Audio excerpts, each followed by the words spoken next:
This is Undergroundopolis.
Everybody, how's it going? Welcome, friends, fans, fiends of Undergroundopolis. If you haven't joined the Undergroundopolis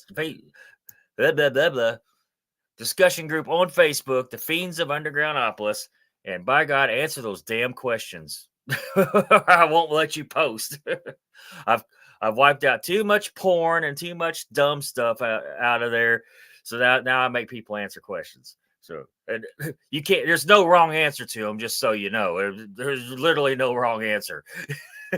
So just answer them. And if you like this show, you like this video, please hit that thumbs up button. Please subscribe. It costs you absolutely nothing. And I'm rambling on once again. I haven't said my next guest's names out of fear of mispronouncing it. But so we'll just bring her right on. It's FAWM. Tell us who you are, where you're from. My name is Lindasy Unruh. On the site, I'm Lindsay Machine. I am from a small town called Neodesha, Kansas. It's in the little southeast corner of the state. So I see the mandolin and all that back there. How many instruments do you play? Oddly enough, I wrote a song on FAWM about that.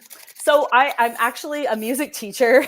And I just finished my music education bachelor's degree. So I play a lot of instruments. Piano is my main focus. Guitar is a lot easier for open mics. Ukulele, I picked up at some point. I bought the mandolin, just give me all the instruments.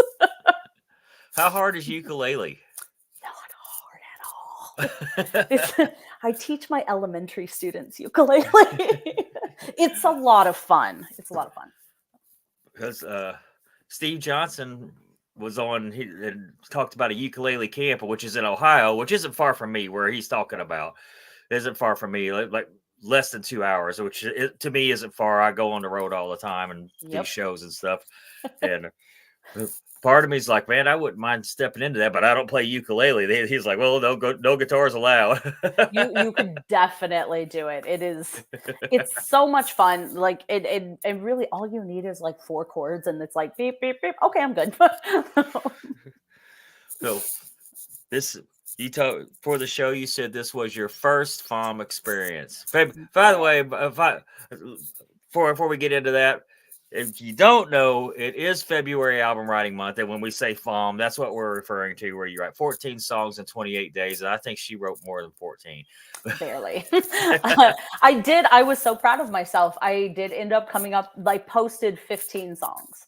One of them is kind of a little short blurb of an experimental whatever. I don't know if it's going to end up a full song or not, but I did post 15 songs. Which one's your favorite? I have a couple. So the one that we played at the beginning of this, the Love is Like a Mixtape. It's a great title. It just made me very happy to write it. It's based off of a movie, and it was a skirmish. It was like a little Love is Like a Mixtape. What does that mean to you? I'm like, it means making the top 5 list that you like a mixtape you would make for someone. But what are your top 5 mixtape songs? Whatever. But I wrote one towards the end called Waves. And it's, I feel like it had been a long time coming. It's about grief and how grief comes in waves. You sometimes don't see it coming on, and sometimes it's about to happen. So, was that a skirmish or? I think that was just something that I came up with, something that I had been wanting to write and needing to write. And it might have been one of the few natural songs. It might have been a challenge song. I'd have to go back and look at it, like what I tagged it as, because it's changed already since I posted Right. it. Like I've updated the words, I've updated the instrumentation. But yeah, that was a later one, and it I don't know. It's one of my favorites. It's definitely going to be on an album this summer. You didn't release your FAWM album? I don't have the means to produce it the way I want it yet, but a lot of the songs that I wrote during FAWM will be on the album that's coming out this summer. Right. So it will be released, just not yet. I posted mine. I probably regret it later, but I was like, in the spirit of FAWM, I'm just going to put it on Bandcamp. You know, just if you don't have a Bandcamp, you should probably look into that. I put all my stuff on SoundCloud because it's free. Yeah, so is Bandcamp. Yeah, I should get a Bandcamp. I really should. I always encourage everybody to get a Bandcamp and say, give the middle finger to Spotify. Yeah. Not that I don't use streaming service. I'm a YouTube Premium user, actually. I always feel like YouTube it wasn't designed to exploit.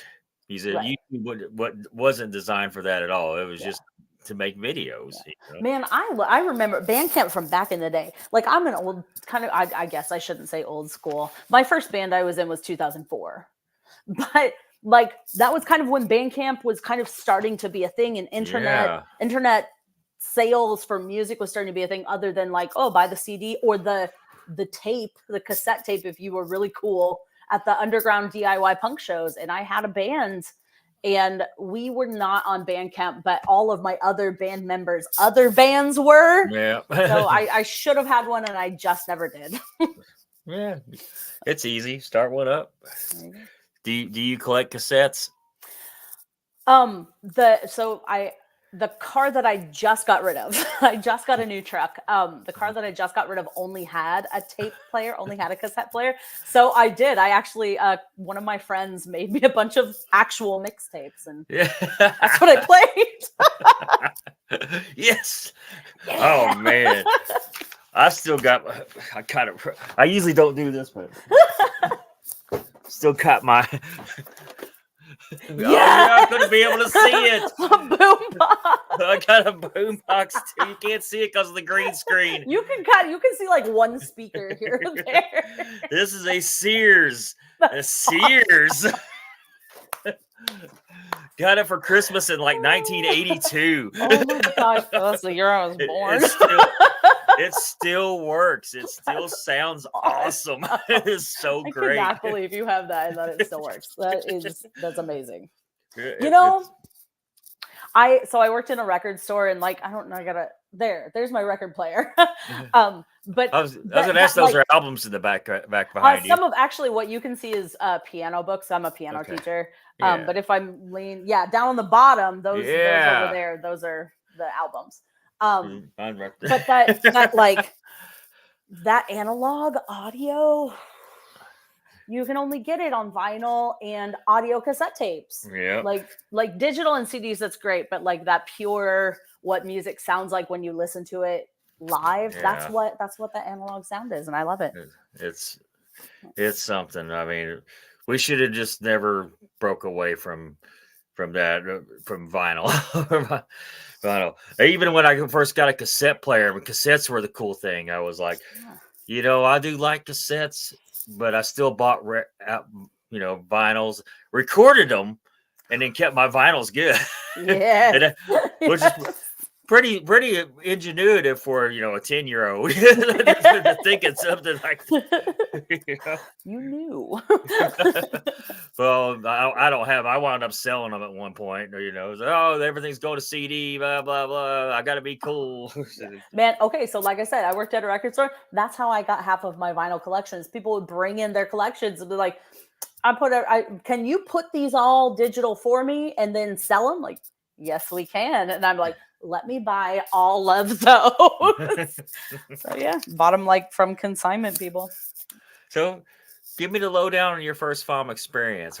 Whew, it was nice. I've been writing music for a long time. I've been writing my own songs for a long, long time. I think I started in high school, and I live in a small town now. I've only lived here for a year and a half, and it's very difficult for me to find people that kind of think about music the way that I do, want to share music the way that I do. Here, if you don't have the ability, like the finger power to play a 2 to 3 hour cover set with a band, you can't play live music. And I had gone through a really, really bad kind of block, like writer's block. When I first started, I started as a freshman in collegiate music at 35 years old. And my creative outlet used to be songwriting. And then I went there and they were like, hey, here's some sheet music, accompany a choir. I'm like, okay. And I was just working. And then COVID hit and we couldn't physically be in places. And I started songwriting again. And it was rough coming back into it.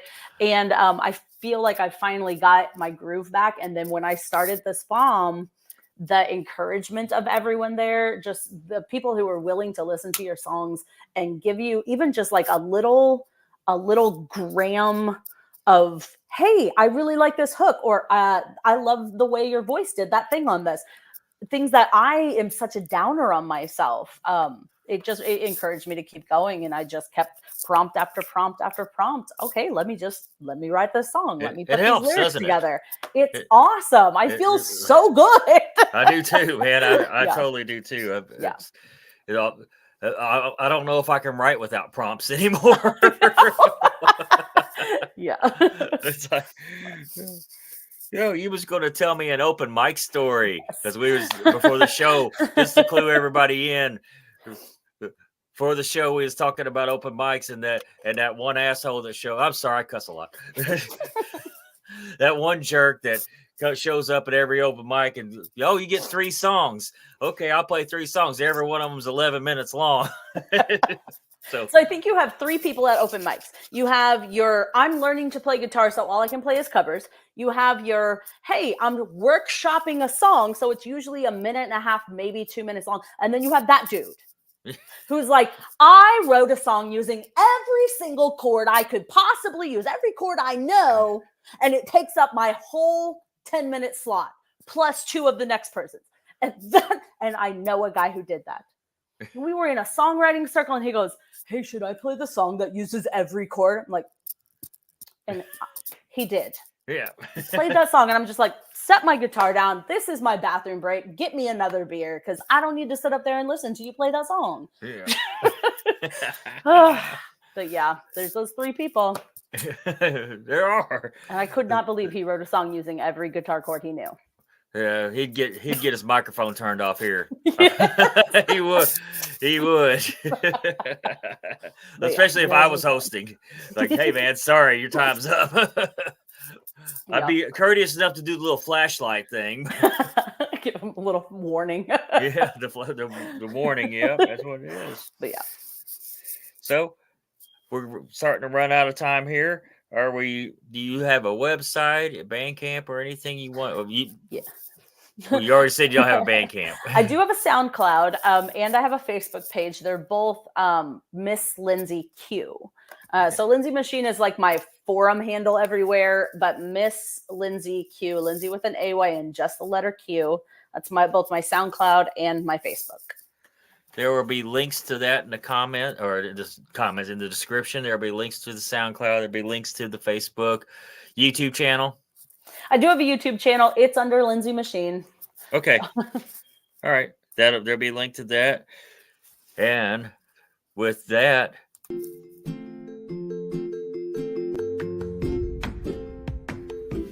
that is all our time we have for now. Thank you for listening to Undergroundopolis. Remember, we do this every Wednesday night, bringing you new and exciting artists every week. Be sure to hit up their websites and social media and stream or download their music. If you like this show, please follow us on Facebook, Instagram, Spotify, any streaming platform, and leave us a review as well. I'm your host, Rob Lyon, signing off.